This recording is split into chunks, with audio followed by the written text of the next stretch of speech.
So I wanted to make this video, and this video is because there's been a lot of comments and stuff in terms of to do with confusion, speculation, and assumptions about my care situation right now. It's been since I started, as well as people I communicate with in public.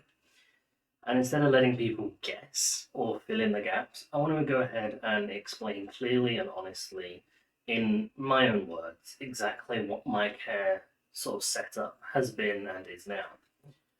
So, when people hear the phrase care team, they often imagine a large group, and it's a large group of professionals that constantly are involved in someone's life. So the doctors, the nurses, the carers, the specialists, it's all of them working together in a long-term basis to. But care doesn't actually always look like that, and it doesn't stay exactly the same forever. It's not something that's permanent necessarily, and it's not something that's constant. So in the past, I did have support from what's called an intermediate care team. And that wasn't a team that was there for therapy or long-term medical treatment. Their role was very practical, and it was focused on everyday living, so everyday tasks. They helped me with the basic daily tasks, things like using the bathroom or washing myself or my clothes, and basically personal hygiene, preparing food, making sure that I was, eating properly. And at that time, I wasn't able to manage those things myself. I wasn't able to do them on my own. My health and overall functioning were at a point where having hands-on assistance in those areas was necessary. It was necessary for my safety and for my well-being. Now, needing that kind of help wasn't a failure on my behalf. It was a response to where I was in that moment, where I was at.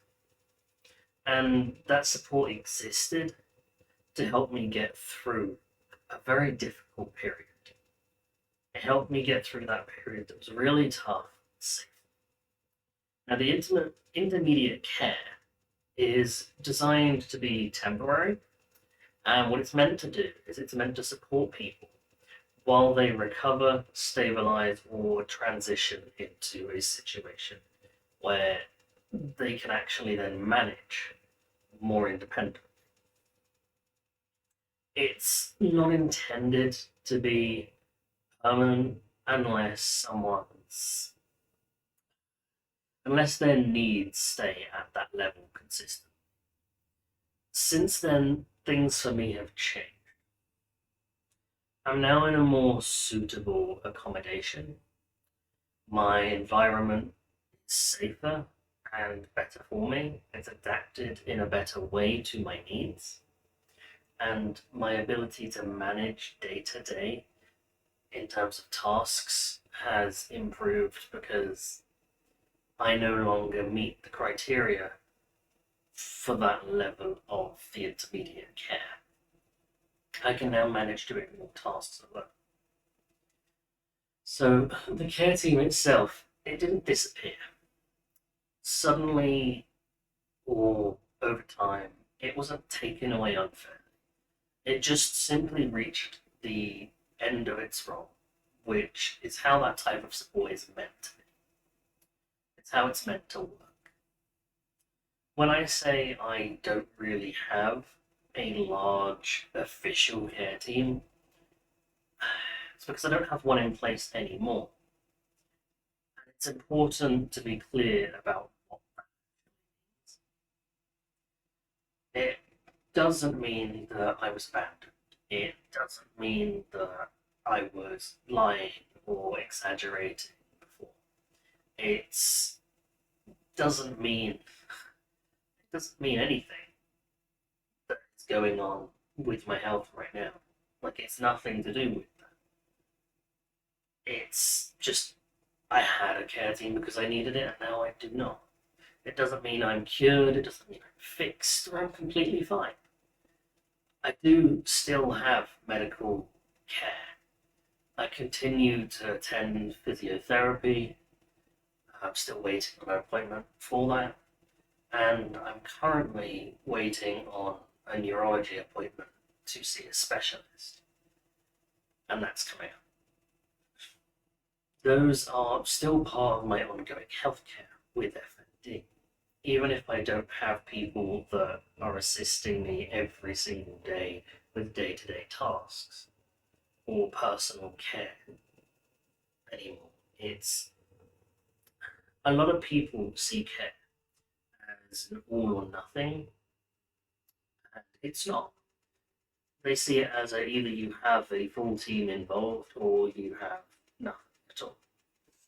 But in the reality of care, a lot of people live in a way, in a place that's in the middle of that. You have more independency than you once were, or you're still managing ongoing health conditions.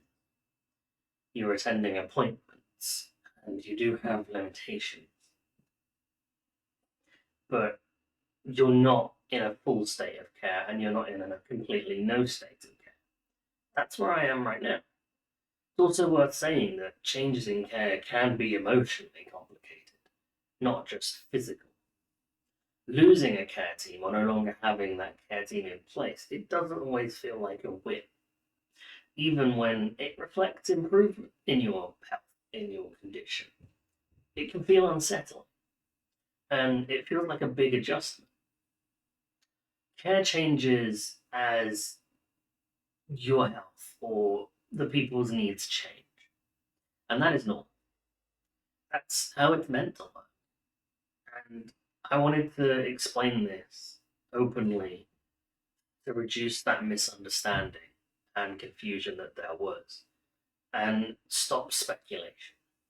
So, I don't have a full on care team in place anymore.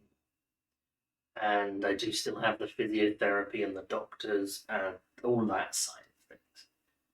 But I don't have the care team in terms of helping me get around the house, helping me do my washing, my laundry type stuff, any of my daily tasks. So that's kind of where I'm at with care and what my care system was like. Because someone in the comments asked, they'd like to know about what my care sort of situation is. So I thought that would be nice for me to explain in a video. And I hope that this kind of explains that in an open and honest way that, gives you an input, or not an input, but a view of what it's like, in terms of a care system for someone with FND. Now, not everyone with FND is exactly the same. It's very different and it varies so much. So, I might not have a care team in place. I had a care team in place. Someone else might need a care team all the time because their health is at that point. It's really one of those things that varies depending on the health of the individual.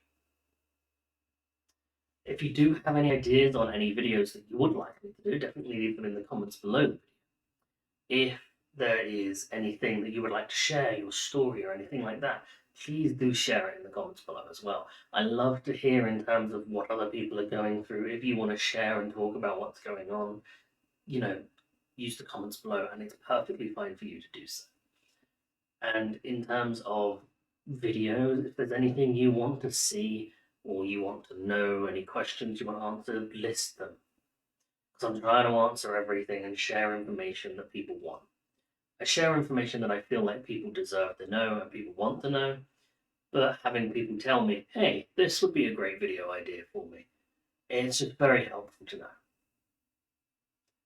And if you haven't already, liking the videos, dropping a subscription on the channel really supports the channel, because I'm trying to raise awareness and advocate for the condition and share my story and help the people that are watching this who are going through similar conditions or the same condition. So dropping a subscription or something like that on the channel just really helps.